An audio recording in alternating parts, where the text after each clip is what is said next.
Hey, what's going on, everybody? It's the CD guy, Johnny Z here. Thank you so much for tuning back into the channel, and today it's time for Ranking and Wild. I'm going to be counting down the studio albums by Accept from worst to best. Accept, of course, German heavy metal legends. This countdown has been requested for a long time. There's 16 studio albums in their catalog that I'm going to be counting down here today. And, for a majority of their catalog, they remain pretty consistent throughout, right? They were a band that were able to stay true to what made them in the first place and not really stray from that tried and true formula on a lot of their studio albums, with the exception of my number 16, my least favorite Accept album, which has got to be Eat the Heat from 1988 here. A massive change in direction for the band and a huge misfire as well, as they replaced u.d.o. Dirkschneider with none other than David Reese, who is not an untalented guy, but just not the right fit for Accept, in my opinion, here. And the band would pursue a more hair and glam metal direction on this album.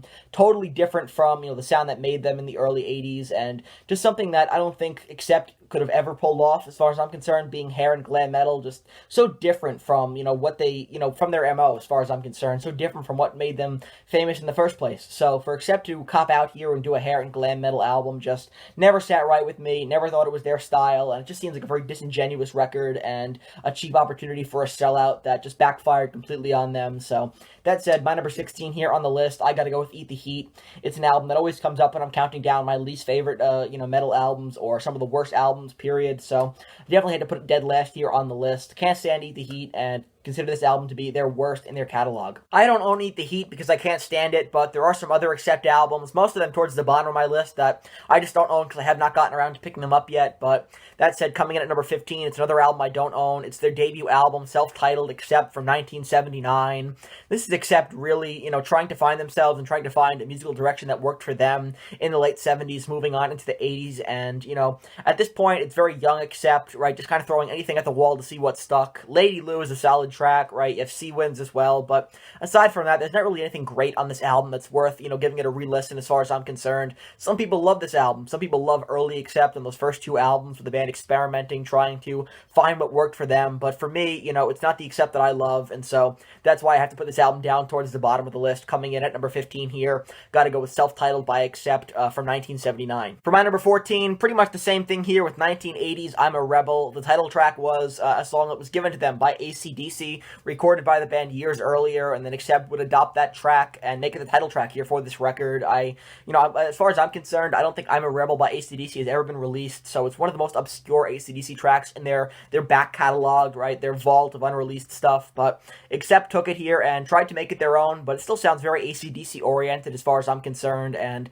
for the rest of the album here, it's really nothing special. Thunder and Lightning is decent, so is China Lady, but this album is, once again, the band experimenting and trying to find their footing here, but they were getting closer, but just still not quite great Accept at this point. But on I'm a Rebel, you could see some seeds being planted where, they were going to become great in the very near future, so that's a positive. But other than that, nothing great here, largely skippable album, and one that I don't own. I have to pick it up at some point, but not one of the most re-listenable albums in their catalog for sure. Coming in at number 14 on the list. Fast forward now decades later to the Rise of Chaos from 2017. At this point, we are deep into the Mark Tornillo era of the band. u.d.o. Dirkschneider long since departing Accept, and Accept enjoying a career renaissance with Tornillo as their new lead vocalist. Had released some great albums up until this point with Tornillo, but this seems to be the one blemish from the Mark Tornillo era up to this point, and that is the Rise of Chaos.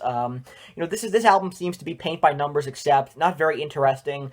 I don't want to say they phoned it in with this album, but it just seemed to be a bit stale by this point. With tracks like Die by the Sword, Rise of Chaos, and Kool-Aid being the only standouts in my opinion.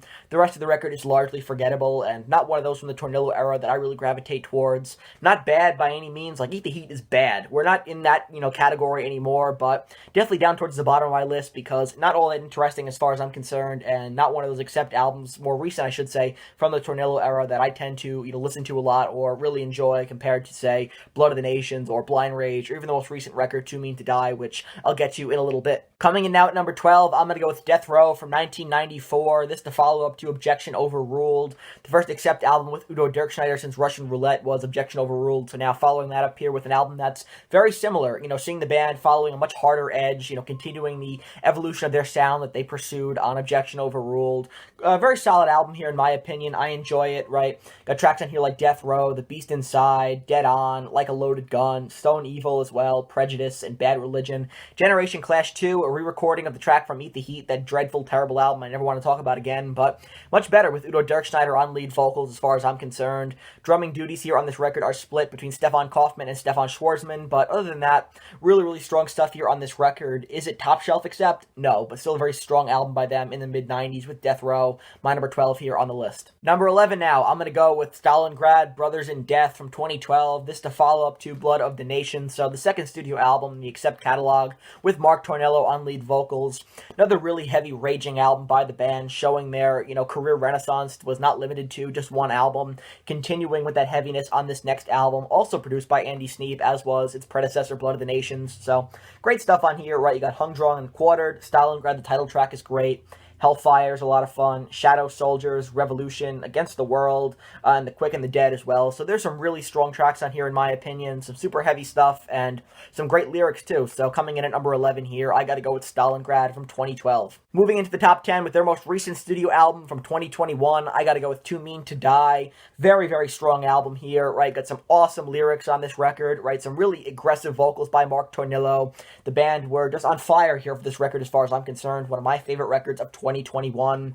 Got some great tracks like Zombie Apocalypse, Too Mean to Die, Overnight Sensation, The Undertaker is great. So is Symphony of Pain. The Best Is Yet to Come. Samson and Delilah to close things out is just a killer instrumental. So really awesome stuff here by Accept. Breaking into the top 10 with Too Mean to Die. Definitely a top 10 worthy album in my opinion. One of the best they've done so far with Mark Tornillo. Following that up here with my number 9, I'm going to go with Predator from 1996. This album very much cut from the same cloth as Objection Overruled and Death Row, its predecessors. A very strong album in my opinion, and the final with u.d.o. Dirkschneider on lead vocals. The band would go on hiatus in 1997 and would not return to the studio until 2009 with Mark Tornillo replacing u.d.o. So u.d.o. after this would embark on his solo career, continuing that great career in my opinion. He's had a great solo run with a great catalog of its own that I need to rank at some point, but for the band here, they would go on hiatus after this and would not appear again until the 2000s, so not a bad record to go out on in my opinion, right? Some fun tracks on here, really heavy stuff as well,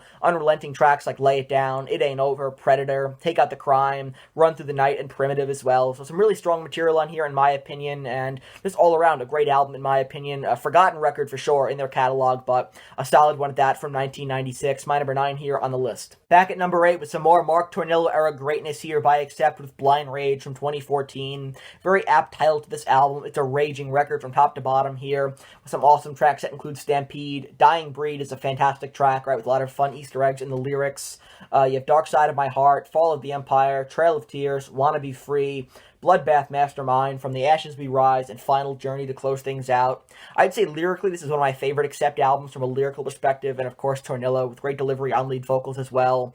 Probably my second favorite album in the Tornillo era, behind of course Blood of the Nations from 2009, which I'll get to in just a little bit. After the disaster that was Eat the Heat in 1988, Accept would return at full force with u.d.o. Dirkschneider back in the band in 1993 for Objection Overruled. Really heavy album here by the band. A great return to form, and an album that they needed to make after the disaster that was Eat the Heat. Just a terrible record. So for them to bounce back here in such a great way was absolutely necessary for Accept in 1993, with some tracks here that include Objection Overruled, I Don't Want to Be Like You, Protectors of Terror, Slaves to Metal, All or Nothing, Bulletproof, got a great ballad as well in Amamos La Vida, Sick, Dirty, and Mean, Donation, Just By My Own, and This One's For You. So an awesome album here by the band, and like I said, a very necessary album in the Accept catalog to bounce back from Eat the Heat, with u.d.o. Dirkschneider back in the band in 1993 with my number 7 here on the list in Objection Overruled. How about 1981's Breaker, coming in at number 6 here on the list, their third studio album, and the record in which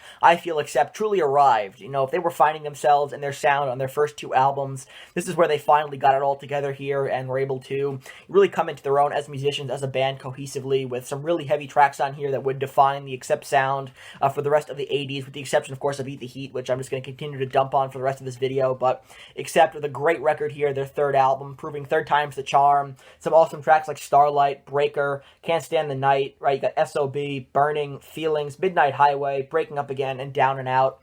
A classic album for sure, and there's a reason why a lot of these tracks are either performed live by Accept or by u.d.o. during his solo tours, so great album album from top to bottom here, in my opinion. Super heavy stuff and classic accept as far as I'm concerned. Gotta come in at number 6 here with Breaker. Just fantastic, fantastic stuff from 1981. Now, I felt like there had to be one Tornillo album in the top 5, so that said, Blood of the Nation, so 2009, coming in at number 5 here on the list. You can check out my signed copy here on vinyl, signed by the entire lineup at the time. Killer album, right? Except it not made a studio record since 1996. Back in the studio with a different singer, which, the first time they did that with David Reese did not work out, but they tried it again here with Mark Tornillo, and of course that's a gamble. Anybody going on lead vocals that's not u.d.o. Dirkschneider, people are going to be, examining that under a microscope when it comes to accept, but I think Mark Tornillo proved to be the perfect fit for the band. This album is absolutely fantastic, in my opinion. One of the best reunion comeback albums, whatever you want to call it, in metal history as far as I'm concerned. And you look at the track listing on here, I'm going to use my vinyl here, right? You have Teutonic Terror, The Abyss, Blood of the Nations, Shades of Death, right? Kill the Pain, Rolling Thunder, Pandemic, it's all their fault. New World Comin', No Shelter, and Bucket Full of Hate to close things out. Produced by Andy Sneap. An incredible record here showing that Accept still have a lot to offer in the studio. One of my favorite albums from 2009, coming in at number 5 here on the list, getting us started in the top 5. At number 4, let's go with Russian Roulette from 1986.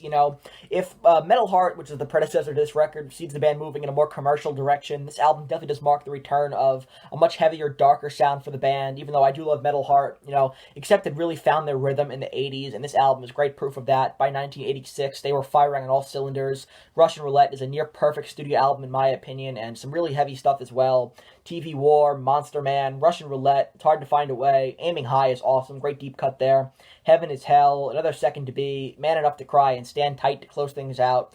Awesome record. It's some really cool cover art as well by Accept. Just killer stuff here, and, I don't know if the band are big fans of it. They had mentioned in the past, Wolf Hoffmann has, that, he's not a big fan of the not so polished sound on this record, but for me, I enjoy the heaviness of this album, and I think it's a great album, one of their best, definitely deserves a spot in the top 5, so I don't mind the production on here. As a matter of fact, I think it's really solid and enjoyable, and a good contrast to the more commercial sound of Metal Heart, which I'm going to talk about in a little bit, but still a great album. Speaking of Metal Heart, which is going to be my number 3 here on the list, released in 1985, yeah, the band are moving a little bit of a more commercial sound here, but commercialism in metal is not always a bad thing. I think this album is a great example of that, just chock full of classic Accept songs, some great live staples as well. You got Metal Heart on here, Midnight Mover, Up to the Limit, Wrong is Right, Screaming for a Love Bite as well, Dogs on Leads, right, Teach Us to Survive, Living for Tonight, and Bound to Fail.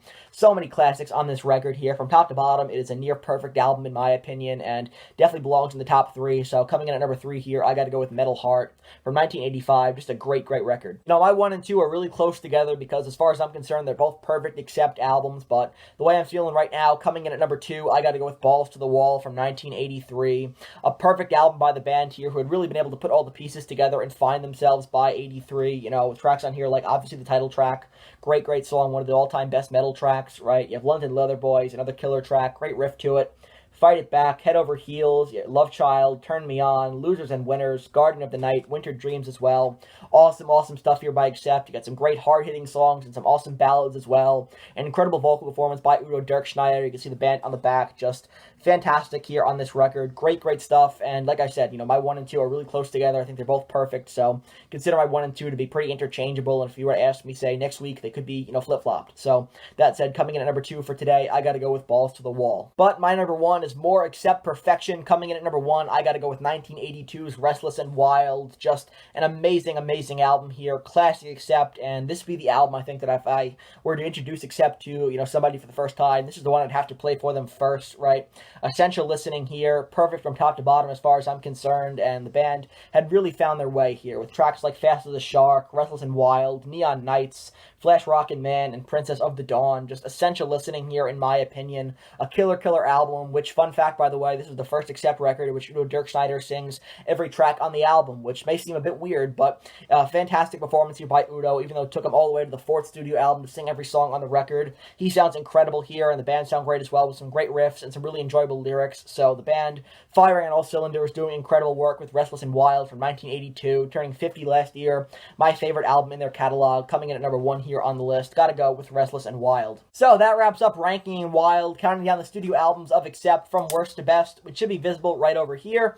And if you enjoyed this video, please give it a thumbs up. I know this video has been a long time coming, so I hope you enjoyed it. Please give it a thumbs up, subscribe to the channel down below, turn the bell for notifications so you never miss a new upload, and let me know down in the comments below, what are your thoughts on my ranking, and I want to know your favorite Accept studio album. Let me know all that good stuff down in the comments. I'm very interested in hearing what you guys have to say, and until next time, it's the CD guy, Johnny Z, signing off. Take care, everybody.